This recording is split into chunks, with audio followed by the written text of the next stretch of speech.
Numú, solitario en su nido de piedra, en la enorme cruz templo en las afueras de Mirtay Marí. Cuando Vesperina, la dulce paloma mensajera del amor eterno, voló de su lado hacia Venus, su patria de origen, ¿no fue la soledad de Numú 1000 veces más dolorosa que la tuya? De menesterosos y de contrahechos, arrojados de la orgullosa ciudad, Vesperina y Numú formaron su corte y entre ellos difundieron su enseñanza de amor y de fraternidad. Vesperina desencarnó a causa de una fiebre infecciosa de que fueron atacados gran parte de los infelices que poblaban las cavernas. Su madre la siguió poco tiempo después, y Numú se vio solo, con los 3 guardias fieles, incapaces aún de comprender su dolor. Qué larga noche se ha hecho en mi derredor sin tu luz, amada mía, clamaba Numú en un hondo sollozo, sentado junto al dolmen de piedra que al pie de su misma morada roqueña había levantado la multitud agradecida para guardar los restos mortales del ángel blanco de piedad y de amor que había pasado como un meteoro fugaz por el oscuro horizonte de sus vidas de dolor. El Altísimo te mandó a mí, continuaba la queja y plegaria de Numú, como una aurora que alumbra la inmensidad, y Él te ha recogido de mi lado, porque no seré digno de ti, o acaso por creerme ya capaz de caminar solo en medio de las tinieblas.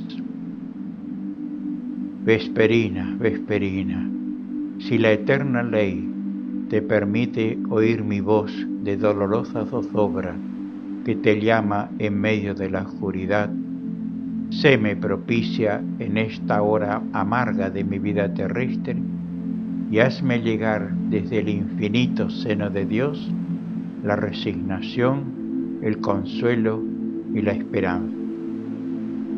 Y ella le respondía envolviéndolo de todo lo grande, suave y consolador que emana la divinidad hacia el alma que le busca en la tristeza de la humana peregrinación, en forma tal que sus 3 guardias le veíamos como iluminado de una aurora resplandeciente y de una suave alegría que nos transmitió al acercarse.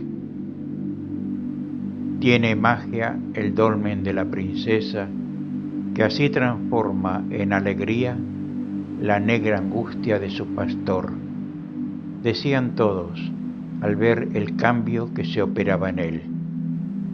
Y tanto fue corriendo de boca en boca este decir, que a la vuelta de pocos años, aquel enorme dolmen de piedra blanca y rosa fue una especie de sitio sagrado, donde todos los doloridos de la vida buscaban paz, consuelo y esperanza.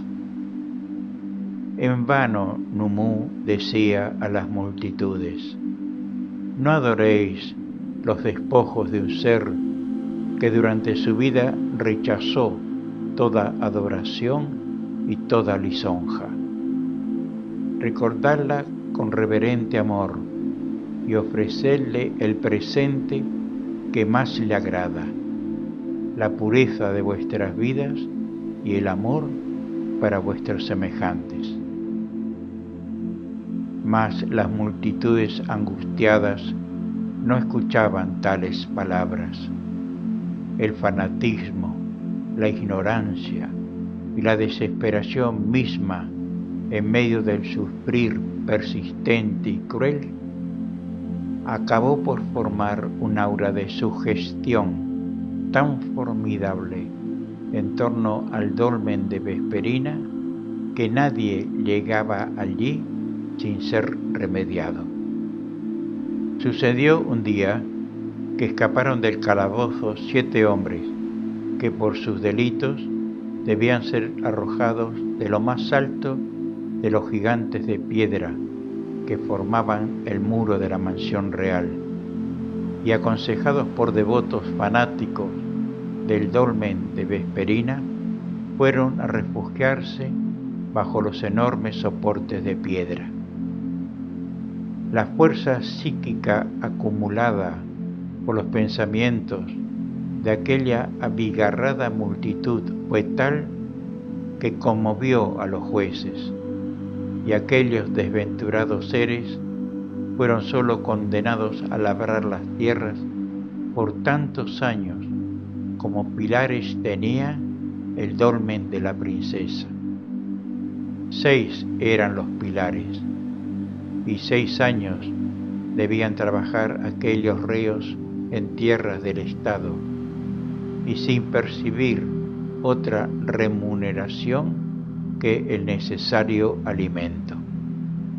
Fue lo suficiente para que aquel lugar quedara consagrado como protegido de los dioses, donde ningún mal tenía acceso, donde la enfermedad y el dolor eran vencidos, donde las almas atormentadas volvían a la esperanza y a la paz.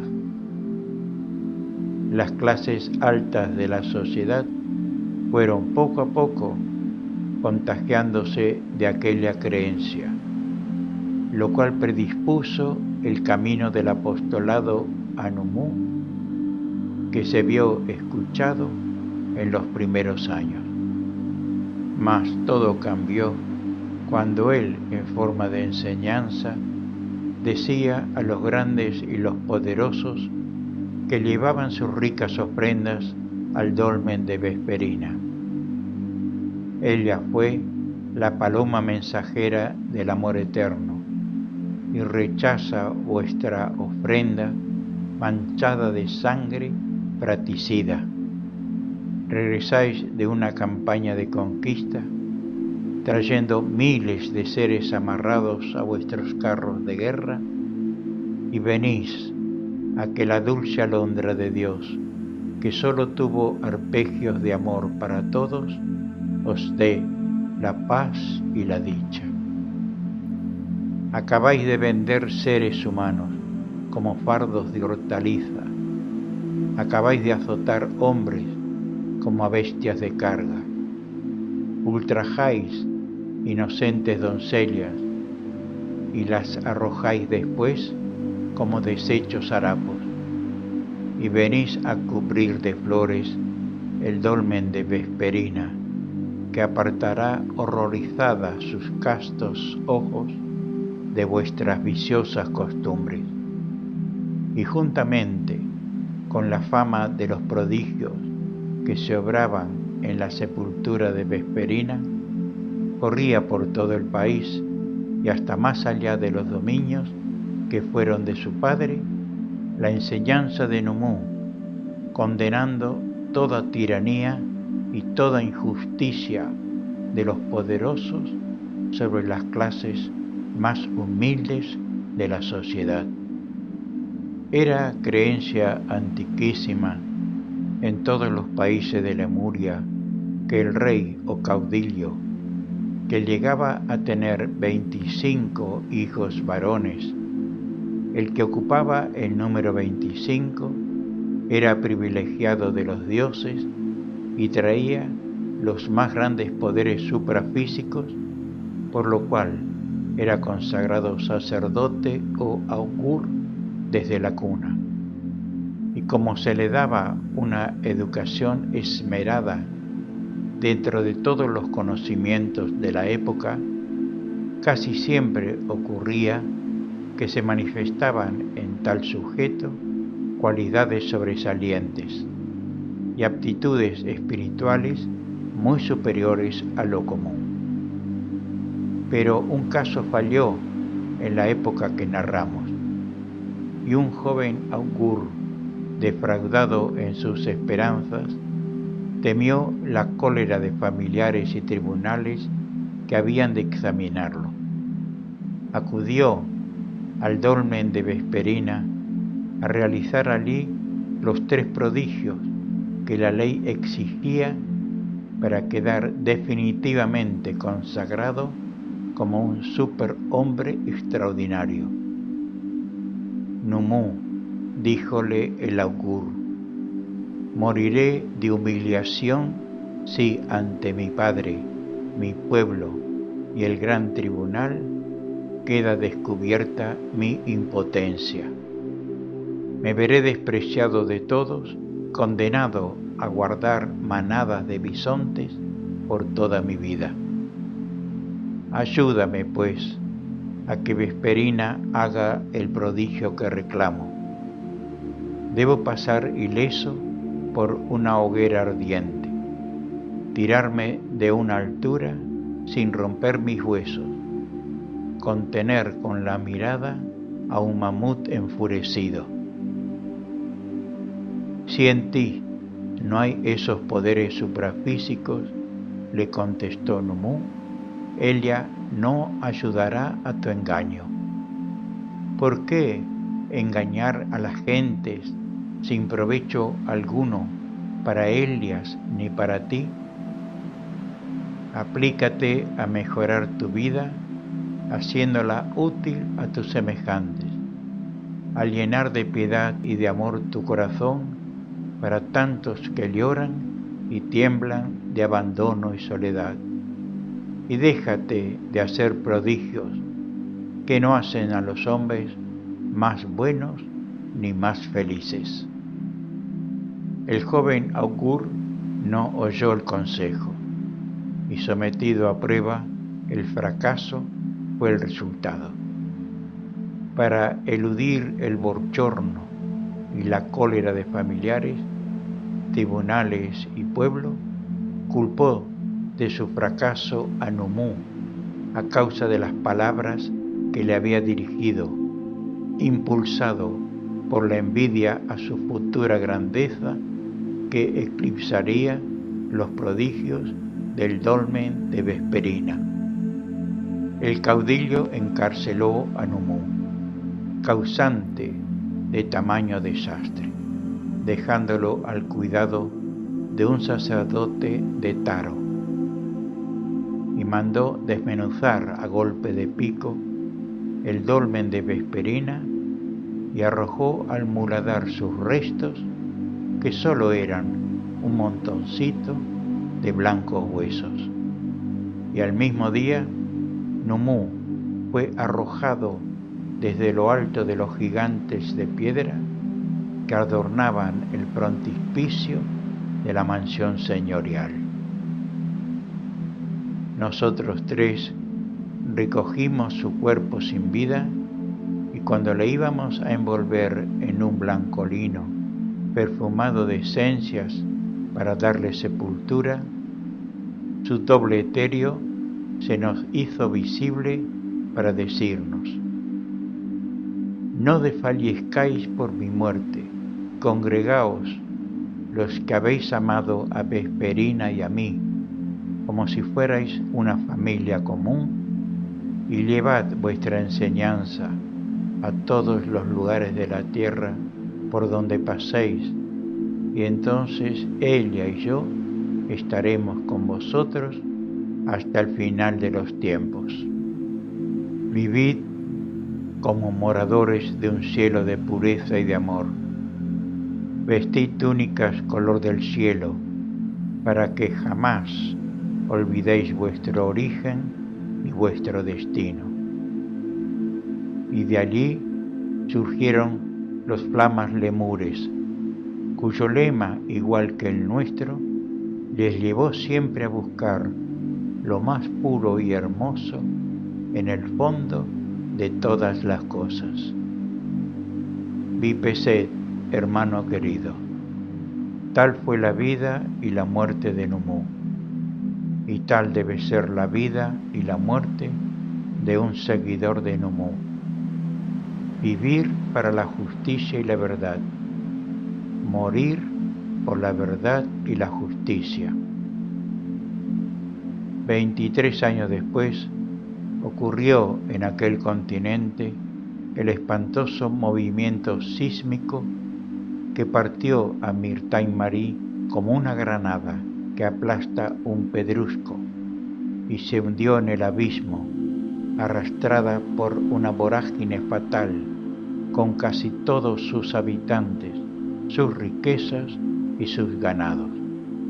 La mayoría de aquellas almas humanas fueron arrojadas al caos de mundos en formación, porque sus delitos los ponían fuera de la ley en la humanidad de esta tierra, para que allí esperaran la hora de la piedad divina. Qué terrible es la justicia de Dios para los que sacrifican a los ungidos de su amor. Elotos, tu hermano de la eternidad. Como si tales palabras despertaran recuerdos sepultados por los siglos, Abel se sintió profundamente absorbido en internas visiones que parecían desfilar en el aura sutil que lo envolvía.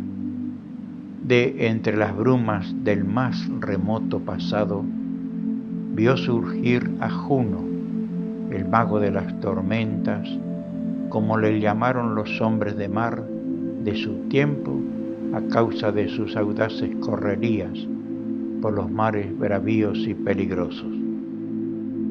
Había nacido entre los hielos del norte, en una península bañada por el mar sereno, en un pueblo de pescadores de grandes bestias marinas, y para quienes no había más mundo ni mayor grandeza que lanzarse a las olas a arrancarles sus tesoros y sus secretos.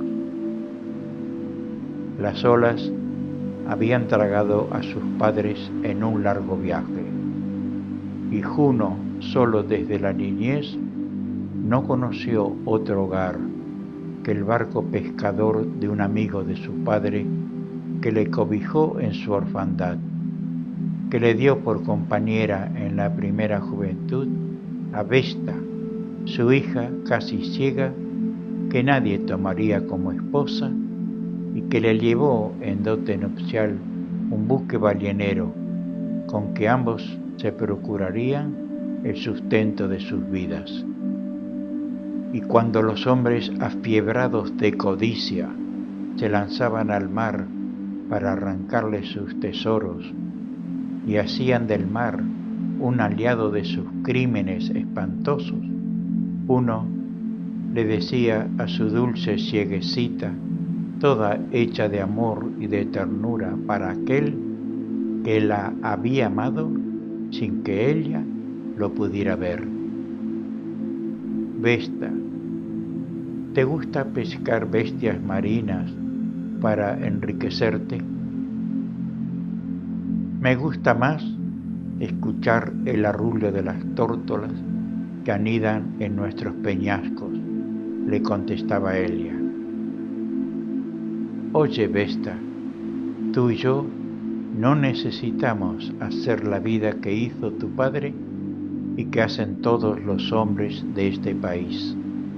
¿Qué haríamos con los tesoros del mar que tanto ambicionan los hombres de esta tierra?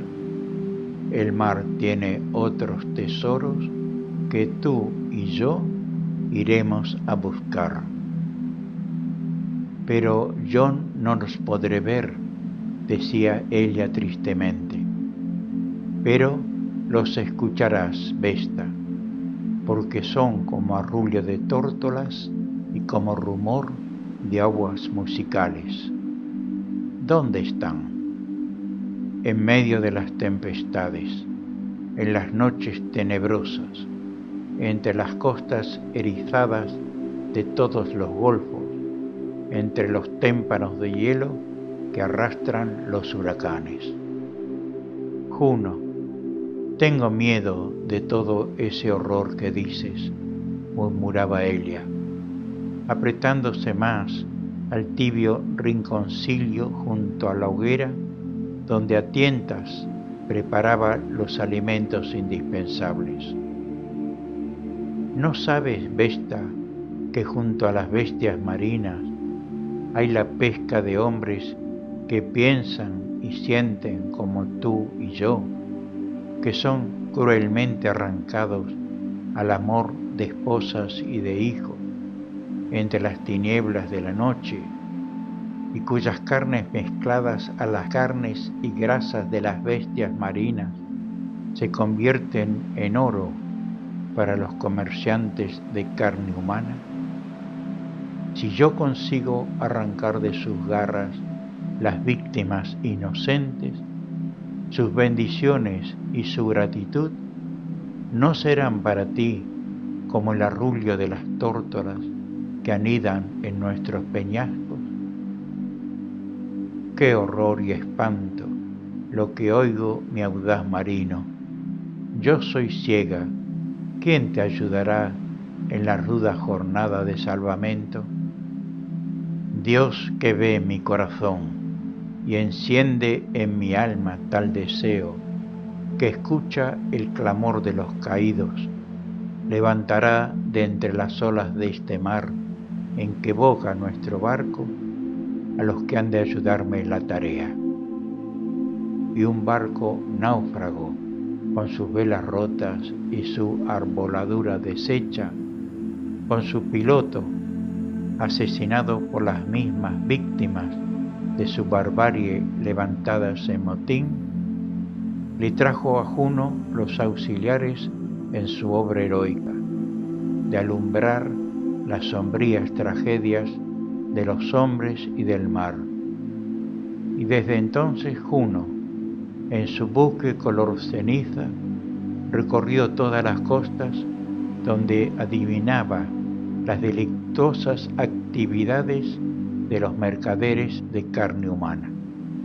Los príncipes y caudillos que aún guardaban respeto a las vidas humanas le tomaron como aliado en la defensa de los pueblos vecinos al mar.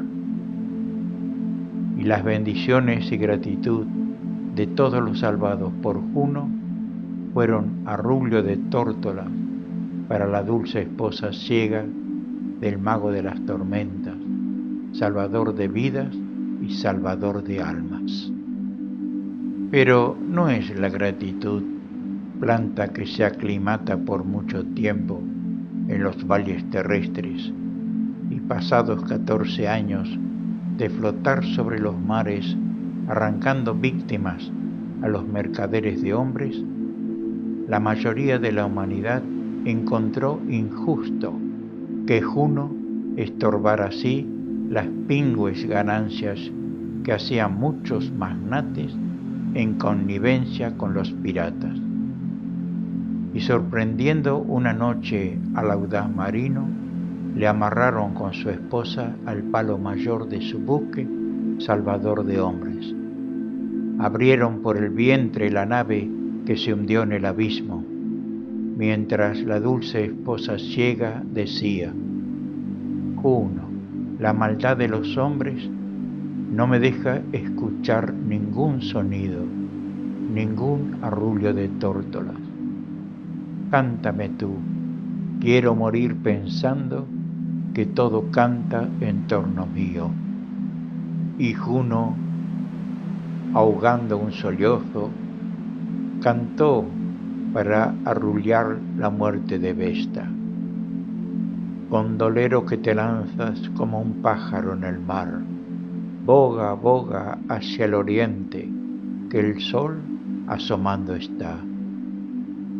Llega deshojando rosas, gondolero, llega el sol, mensajero de alegría y esperanza, mensajero de la dicha y del amor.